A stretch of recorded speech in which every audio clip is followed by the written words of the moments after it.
Okay, so we're at 7.5.2 sequences, which begins on page 357. So that's the 7th grade textbook, chapter 5, lesson 2, sequences, page 357. And the first thing we're going to look at is a vocabulary startup. It says that a sequence is an ordered list of numbers. Each number in a sequence is called a term. In an arithmetic sequence, each term is found by adding the same number to the previous term. So arithmetic is when we add, okay, so let's just oh, that's right, you guys are having to write this on a separate piece of paper. Go ahead and write this out, vocab, sequence, and write all this out, and then put a little thing of, that arithmetic add, okay? Add is the big deal. So completing the graphic organizer, if you need to pause, do so now. Go ahead and complete the numbers section and then the word section, please. Pause the video if you need to. So it says numbers continue each sequence. It says 1, 3, 5, 7. And so if you notice, we are skip counting by 2s, so the next number would be 9. And then for 1.5, 2, the next one would be 2.5, and we're increasing by 0.5. So that's going to be 3, and then 3.5, and then ... off into infinity. So the first part says describe each sequence, and for this first sequence we added 2 to the previous term, and for the second sequence we add 0.5 to the previous term. Okay, so this example should be written down. Pause the video if you need to. Remember, always just pause the video if you need to write things down that you didn't get to write down yet. So the real world link, it says the number of students who went on each horseback riding trip is shown. Do the numbers represent the terms of an arithmetic sequence? Explain. So the trip increases by 1 for each trip, and it seems that after the first trip we had 15 students. After 2 trips it was 16. 3 trips, 18 students. The 4th trip was 21 students, and the 5th trip was 25 students. So is there an arithmetic sequence here? Think about that for a minute. Think about what we just learned arithmetic sequence means. It means adding. And is there a pattern? Because that's what sequence means, an ordered list of numbers. And we're finding that to go from 15 to 16, 16 to 18, 18 to 21, and 21 to 25, there isn't an arithmetic sequence, because we're adding 1, then we're adding 2, then we're adding 3, then we're adding 4. So there's not a simple way of saying that, oh, we're just adding 2. This is actually some kind of pattern that we'd have to make into a much more difficult looking pattern than just an arithmetic sequence. So describe and extend sequences. In an arithmetic sequence, the terms can be whole numbers, fractions, or decimals. Example number 1 shows one with whole numbers. It says describe the relationship between the terms in the arithmetic sequence 8, 13, 18, 23. Then write the next 3 terms in the sequence. So it's almost like we've got blank, blank, blank. So 8, 13, 18, 23. We're adding 5, adding 5, adding 5. So if we're continuing on our sequence and adding 5, our next 3 numbers would be 28, 33, and 38. So we're adding 5 and continuing on our sequence. Example number 2 says describe the relationship between the terms in the arithmetic sequence 0.4, 0.6, 0.2, 1.0. Then write the 3 terms. So the first thing is, what is the arithmetic sequence? What's the relationship that's happening? That would be that we're adding, you would say adding 0.2 to each term, and then, or to the next term I should say, next term, whatever, previous term I guess is another way to say it, and then the next 3 would be 1.2, 1.4, 1.6, because we're just adding 0.2, 0.2, 0.2. You could figure out what the addition is just by taking this number and subtracting it with the next. Take this number, subtract it with the next. If it's the same thing, see if it's the same one to go from the middle to, and then you've got your pattern going. So I want you to do A, B, C, and D on your own. You're going to describe the relationship saying you're adding yada, yada, yada, and then you're going to write what the next three terms are. So I would write the sequence out, find what that relationship is, and tell me I'm adding blank, and the next three numbers are blank, blank, blank. Okay? Or you can put 1, 2, 3 blanks, 1, 2, 3 blanks, and then just fill them in. Okay? So go ahead and do that now. Pause the video.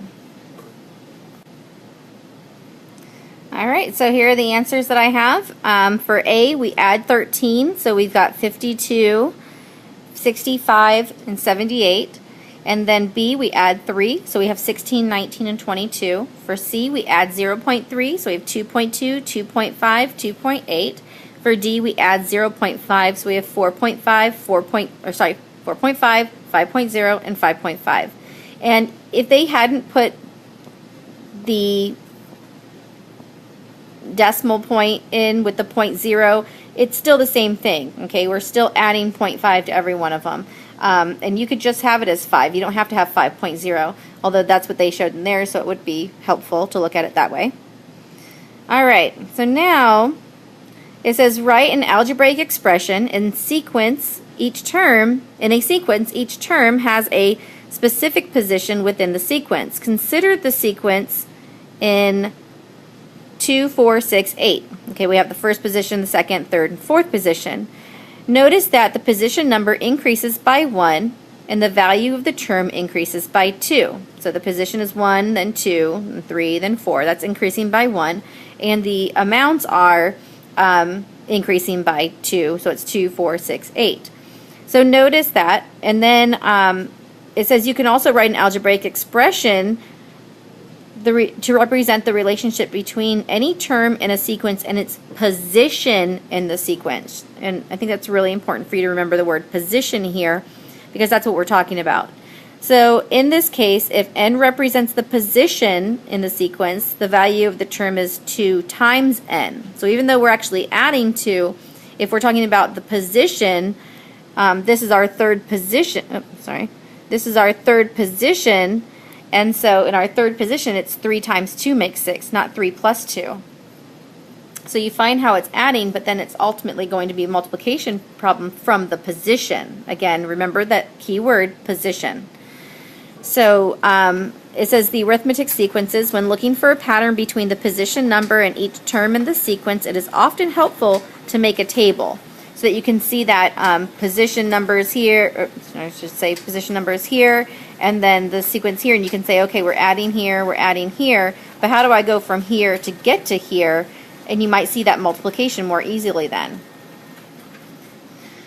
Alright, so example number 3 says the greeting cards that Meredith makes are sold in boxes at the gift store. The first week the store sold 5 boxes, and each week the store sells 5 more boxes. The pattern continues. What algebraic expression can be used to find the total number of boxes sold at the end of the 100th week?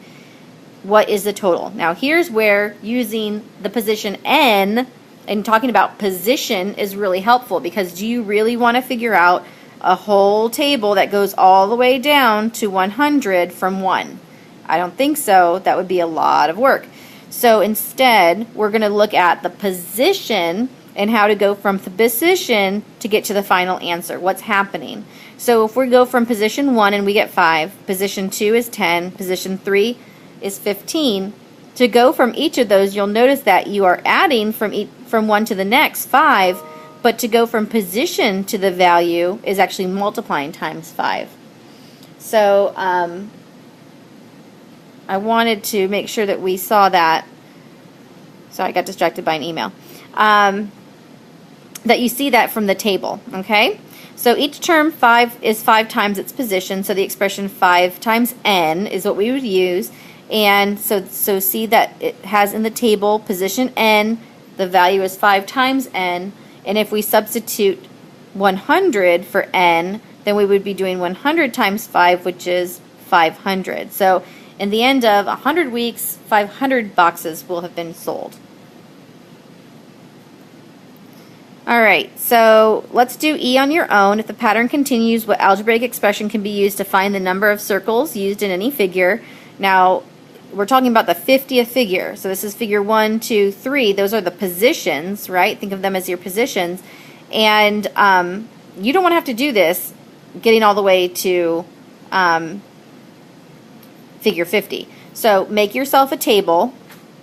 Okay, we're going to have our figure, which is 1, 2, and 3 that they've given us, and then we're going to go to n to figure out how to go from one to the other. And then this is going to be the number of circles, I guess. Okay, the number of circles.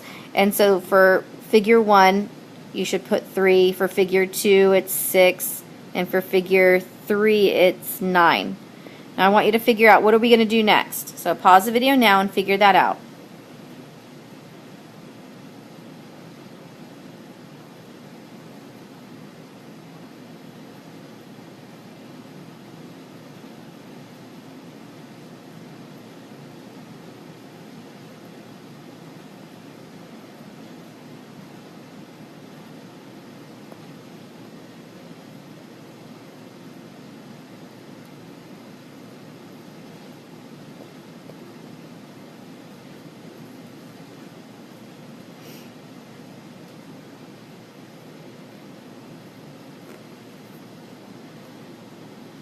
Oh, okay. I didn't realize I didn't pause that, so you guys just watched me do the work without talking.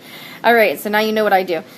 So we're adding 3 to each of our circles, but to go from figure to circles, our position to our circles, it's actually multiplying it times 3. Every figure is multiplying another 3 in. So, or adding another 3, but we're multiplying it from the position. So position n is going to be 3 times n. Sorry about that, Mr. B just walked in. All right. So if we, since you watched me do it, you saw that I added 3 each time, and that's ultimately multiplying from one to the other. And so it's 150 circles is what we'll have in the 50th figure, which I'm sure that would be super fun to have to draw all that. Now the stop and reflect says, suppose figure 1 had 3, figure 2 had 5, and figure 3 had 7. What algebraic expression is this situation? And that one,